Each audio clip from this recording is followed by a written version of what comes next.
Hello dear students, आज हमारा day 35 day rapid fast revision, जिसमें आज हम एक नया टॉपिक नया चैप्टर स्टार्ट कर रहे हैं, retirement and death of A partner. मैं एडमिशन के लिए इसके बाद एक पार्ट शूट करूंगा, उसके बाद ही हम वीडियो डालेंगे। पहले हम रिटायरमेंट पढ़ते हैं। तो रिटायरमेंट के केस में या पार्टनर की डेथ हो जाती है तो हमें फर्म रिकॉन्स्टिट्यूट करनी होती है वापस से। जो एग्जिस्टिंग पार्टनर होते हैं, जो भी पार्टनरशिप को कंटिन्यू करना चाहते हैं, वो डिसाइड करते हैं कि फर्म को हम कंटिन्यू करेंगे या फर्म को हम डिसॉल्व कर देंगे। तो अगर वो फर्म को कंटिन्यू करते हैं तो उसके लिए हमें क्या अकाउंटिंग एप्लीकेशन फॉलो करनी होती है, क्या अकाउंटिंग ट्रीटमेंट अप्लाई करने। तो सबसे पहले उसमें कैलकुलेशन आती है, calculation of new profit sharing ratio. जब कोई पार्टनर बिजनेस को छोड़ के चला जाता है रिटायरमेंट के थ्रू, या फिर वो डेड हो जाता है, डिजीज पार्टनर में काउंट कर लिया जाता है, तो हम सबसे पहले टॉपिक डिस्कस करते हैं, कैलकुलेशन करते हैं न्यू प्रॉफिट शेयरिंग रेशियो की, और उसी के साथ हम सीखेंगे गेनिंग रेशियो कैलकुलेट करना। तो उसमें भी न्यू रेशियो में कैलकुलेट करने में काफी तरह के कुछ कॉम्बिनेशन तैयार होते हैं, कई 3-4 तरह के केस बनते हैं, जैसे हम एक डिस्कस कर रहे हैं 1 by 1। तो केस नंबर 1 जिसमें हम काउंट करते हैं कि हमारे पास 3 पार्टनर हैं, ए, बी और सी, जिनका प्रॉफिट शेयरिंग रेशियो है 3:2:1, और हम अज्यूम कर रहे हैं कि यहाँ पे जो बी है या तो टेक रिटायरमेंट, या तो रिटायरमेंट ले लेता है, या वो उसकी डेथ हो जाती है या डेथ। और इसी के अलावा, इसके अलावा हमारे पास कोई इंफॉर्मेशन नहीं है, तो हम न्यू रेशियो की कैलकुलेशन कुछ इस तरीके से करते हैं।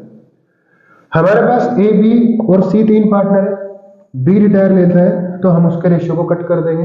अब हमारे पास जो नए पार्टनर होंगे तो वो कौन कौन होंगे, ए और सी, जिनका प्रॉफिट शेयरिंग रेशियो हो जाएगा 3:1। क्लियर हो गया। अगर हम अज्यूम करें कि ए रिटायरमेंट ले लेता है, तो हमारे दूसरे केस में जब ए रिटायर होगा, यहाँ पे बी रिटायर हो रहा है, यहाँ ए रिटायर होता है, तो पार्टनर बचेंगे बी और सी।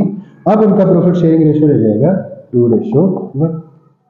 ऐसे ही अगर सी रिटायरमेंट ले लेता है, इफ सी टेक रिटायर, तो पार्टनर बचेंगे ए एंड बी, और उनका प्रॉफिट शेयरिंग रेशियो हो जाएगा 3:2। जो अब उनका जो न्यू प्रॉफिट शेयरिंग रेशियो होगा ये हो। फिर हम एक छोटी सी कैलकुलेशन करते हैं, गेनिंग रेशियो। फिर मैं आपको एक कंक्लूजन लाइन भी बोलूंगा, बताऊंगा gaining ratio. Gaining ratio calculate करने का हमने मेथड पढ़ भी रखा है, हमें आता भी है और हम समझ भी रहे हैं, new ratio minus old ratio. कि जो रिमेनिंग पार्टनर है, जैसे हम अज्यूम करते हैं केस फर्स्ट में बी रिटायर ले लेता है, तो हमारे पास बचेंगे पार्टनर ए और सी। उनके न्यू रेशियो क्या है, 3:1, तो ये ए का हो जाएगा 3/4 और बी सी का हो जाएगा 1/4। जिसमें ओल्ड रेशियो हम क्या करना है, ए का लेस करना है, तो ए का ओल्ड रेशियो 3:2:1 हुआ करता था, तो ये हो जाएगा 3/6, और सी के लिए हो जाएगा 1/6। जब हम इनको लेस करेंगे तो इन दोनों का एलसीएम आएगा 24, 6 3 18, 4 3 12, तो रिमेनिंग बचेगी 6/24। Same as it is solve इसको करेंगे, 4 6 24, 6 - 4, तो रिमेनिंग बचेगा 2/24। गेनिंग रेशियो के कैलकुलेशन में हम न्यूमरेटर को ही सिर्फ अपने आंसर के लिए उनको कंटिन्यू करते हैं, तो यहाँ पे उनका गेनिंग रेशियो आता है 6:2।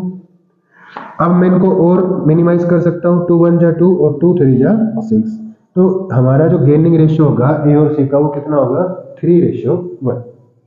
अब यही रेशियो हमने एक बार और देखा है, कब, जब हमने उनका नया रेशियो कैलकुलेट किया था। ए और सी का नया रेशियो भी क्या है 3:1। इसका मतलब ये हुआ, अब हमारी कंक्लूजन लेंगे कि जब कोई भी पार्टनर फर्म से रिटायर होता है और वो कितना शेयर किसको सरेंडर करता है, किसको कौन कितना शेयर टेक ओवर कर रहा है, कोई इंफॉर्मेशन नहीं। इसका मतलब है कि बी के शेयर्स को डिस्ट्रीब्यूशन के लिए क्वेश्चन क्या है, साइलेंट है। तो उस केस में जो हमारा न्यू रेशियो होगा ऑलवेज किसके इक्वल होगा, गेनिंग रेशियो के इक्वल। तो अब हमें ऐसे क्वेश्चन में गेनिंग रेशियो कैलकुलेट करने की नीड नहीं होगी। अगर ए रिटायर होता है तो नया रेशियो बी और सी का 2:1, और इनका गेनिंग रेशियो भी क्या हो जाएगा 2:1। अगर सी रिटायर होता है तो नए पार्टनर कौन होंगे, ए और बी, और उनका न्यू रेशियो क्या होगा 3:2, और उनका गेनिंग रेशियो भी क्या हो जाएगा 3:2। क्लियर बात। अब तुम्हें केस नंबर 1 में दोबारा कभी गेनिंग रेशियो कैलकुलेट करने की नीड नहीं होगी। केस नंबर 2, इसमें हम एक एग्जांपल से समझते हैं। एक्स वाई जेड 3 पार्टनर है, 3 और 2 1, 3 2 और 1 के रेशियो में पार्टनर है। जेड के रिटायरमेंट, जेड को मैंने सेलेक्ट किया, और Z shares taken over by X and Y equally, कि जो जेड का जो शेयर है वो एक्स और वाई कैसे अडॉप्ट करेंगे, मतलब कैसे एक्वायर करेंगे तो वो इक्वली का मतलब 1:1 भी मैं उसको लिख सकता हूँ। तो जेड शेयर कितना है 1/6, एक्स को कितना मिलेगा 1/6 का 1/2, जेड वाई को कितना मिलेगा 1/6 का 1/2। इनको जो मिलेगा ये रेशियो 1/12 1/12, एक्स का गेनिंग हो जाएगा 1/12, वाई का गेनिंग हो जाएगा 1/12, यानी कि 1:1। जिस रेशियो में वो एक्वायर करते हैं वही उनका गेनिंग रेशियो भी होता है। इक्वली अब हम कैलकुलेट करेंगे न्यू प्रॉफिट शेयरिंग रेशियो। हम कैसे करेंगे, न्यू रेशियो में कैलकुलेशन के लिए जो उनका ओल्ड रेशियो है उसमें ऐड कर देंगे गेनिंग रेशियो। एक्स का ओल्ड रेशियो क्या है 3:6, 3/6, और वाई का ओल्ड रेशियो क्या है 2/6, जिसमें हम ऐड कर देंगे उनका gaining ratio 1/12 plus 1/12। Calculation solve करेंगे, 6 2 जा 2 3 जा 6, 6 2 जा 2 3 जा 6 प्लस 1 इक्वल्स टू 7/12। इधर एलसीएम भी, इधर भी क्या लेंगे 6 2 जा 2 2 जा 4 प्लस 1 यानी कि 5/2। तो हमारा जो नया रेशियो आएगा 7:5। और इनको क्रॉस चेक करने के लिए आंसर्स को हमें क्या करना है, जो न्यूमरेटर है उनको सम कर लो 7 + 5, तो वो किसके इक्वल होना चाहिए, डिनोमिनेटर के इक्वल होना चाहिए। तो 7 + 5 12 आता है, इसका मतलब हमारी कैलकुलेशन सही है और हमें कोई एरर नहीं। सेकंड, इसी केस का एक सेकंड पॉइंट, यही हम मैं मॉडिफाई कर देता हूं थोड़ा। ये इक्वली एक्वायर करने के बजाय इंस्टेड ऑफ इक्वली 3:2, किस रेशियो में एक्वायर करता है 3:2। इस बार मैं इनको 1/2 में डिस्ट्रीब्यूट करने के बजाय क्या कर दूंगा 3/5 में डिस्ट्रीब्यूट कर दूंगा। सिर्फ यही तो चेंज करना है ना, उनका एक्वायरिंग रेशियो चेंज हुआ है, गेनिंग रेशियो, तो ये हो जाएगा 3:2, 3:5 और 3/5 और 2/5। इस बार ये जो है एक्वायर करेंगे 3/30 और 2/30। तो इनको हम कैसे लिखेंगे गेनिंग रेशियो को 3:2। तो अगर वो 1:1 में एक्वायर करते हैं तो गेनिंग रेशियो 1:1 हो जाता है, अगर वो 3:2 में एक्वायर करते हैं तो उनका गेनिंग रेशियो 3:2 हो जाता है। सेम मेथड यहां अप्लाई कर देंगे। न्यू रेशियो में क्या है, ओल्ड रेशियो में क्या ऐड कर दो गेनिंग रेशियो, तो old ratio 3/6 plus 3/30, 2/6 plus 2/30, LCM हमारा क्या होगा 30, 6 5 जा 5 3 जा 15 प्लस 3, यानी कि नया रेशियो आएगा 18/30।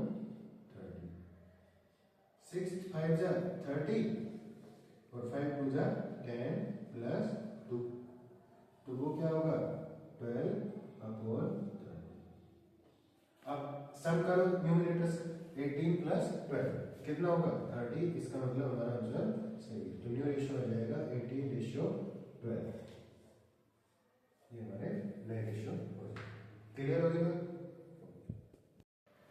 अब हमारे नया केस नंबर 3, जिसमें हम थोड़ा यूनिक पढ़ेंगे, कुछ unique study. X Y Z 3 partner, 3:1 का प्रॉफिट शेयरिंग रेशियो, या फिर जेड टेक रिटायरमेंट।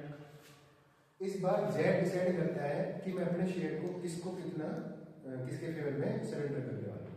तो जेड सरेंडर करता है 1/3 ऑफ हिज शेयर, यानी कि जेड कह रहा है कि मैं अपने शेयर का जो 1/3 पार्ट होगा वो तो किसके लिए सरेंडर कर दूंगा in favour of x, and जो रिमेनिंग जो पार्ट उसके बाद बचेगा वो किसके फेवर में, इन फेवर ऑफ वाई। तो अब हम ये पता करते हैं पहले कि गेनिंग रेशियो एक्स का तो कितना है और वाई का कितना है। सबसे पहला पार्ट, जेड के पास क्या रेशियो है 1/6, तो जेड का शेयर है 1/6, उसका कितना पार्ट, 1/3 पार्ट वो किसके फेवर में, in favour of x, x के फेवर में वो सरेंडर करता है। तो ये कितना सरेंडर करता है एक्स के लिए, 1/80। तो एक्स का जो गेनिंग रेशियो आ जाएगा 1/80 होगा। y के लिए रिमेनिंग पार्ट, तो z के शेयर में से x का सरेंडर शेयर माइनस कर दो। z का शेयर है 16, उसमें से उसने कितना सरेंडर कर दिया, 1/18। तो एलसीएम हमारा 18 होगा, 6 3 जा 3 बन जाए, 3 -1। तो रिमेनिंग पार्ट किसके पास, y के पास, जो कि कितना है 2/80। तो y का गेनिंग रेशियो आ जाएगा 2/80। तो 1 ये x और y का गेनिंग रेशियो क्या होगा, 1:2। क्लियर होगी बात, ये हमारा है दोनों पार्टनर का क्या है, गेनिंग रेशियो। देखो हम नए रेशियो की कैलकुलेशन कर रहे हैं, लेकिन क्या भी सीख रहे साथ साथ गेनिंग रेशियो को कैलकुलेट कर रहे हैं। अब हमारी आती है new profit sharing ratio. x का शेयर प्लस कर दो x का गेनिंग शेयर, यानी कि x का ऑर्डर शेयर कितना है, 3/6। उसको z से कितना मिला, 1/18 का गेन करता है। एलसीएम हम क्या लेंगे, 18 है। 6 की टेबल में 3 3 जा 9 +1। तो हमारा जो x का न्यू रेशियो आ जाएगा, आएगा 10/80। सेम एज y का ऑर्डर रेशियो क्या है, 2/6। 3:2 था ना, तो y का आ जाएगा 2/6 प्लस उसमें y का गेनिंग रेशियो क्या है, 2/80। तो दोनों का एलसीएम लेंगे 80, 6 3 जा 3 2 जा 6 +2। तो हमारा नया रेशियो आएगा 8/8। तो न्यू रेशियो हो जाएगा 10:8। क्लियर हो गई बात, 10:8 और गेनिंग रेशियो हो जाएगा 1:2। क्लियर। तो अब हमारे नया केस और लास्ट केस, इसके अलावा मुझे नहीं लगता कोई और भी केस स्टडी बनती है न्यू प्रॉफिट शेयरिंग रेशियो की कैलकुलेशन के लिए। तो हमारा ये फाइनल केस है, केस नंबर 4। इस बार हमने पार्टनर के नाम चेंज कर दिए होंगे, रेशियो। पार्टनर कौन कौन है, M&O 3 पार्टनर है, जिनका रेशियो 2:2:1। प्रॉफिट शेयरिंग रेशियो है 2:2:1। इस बार रिटायरमेंट किसने लिया, N takes retirement and shares taken over by किसके द्वारा टेकन ओवर कर लिया गया, पूरा का पूरा शेयर होगा। अब की बार कैलकुलेशन में कुछ नहीं करना, हमें नए रेशियो कैसे कैलकुलेट करना है। हमारे एग्जिस्टिंग अब जो कंटिन्यूइंग पार्टनर है वो कौन कौन होंगे, n का शेयर कितना है, ओल्ड शेयर है 2/5, और वो o के शेयर को फुल्ली टेकन ओवर कर लेता है। तो o के पास था कितना, वो ऐड कर दो 1/5।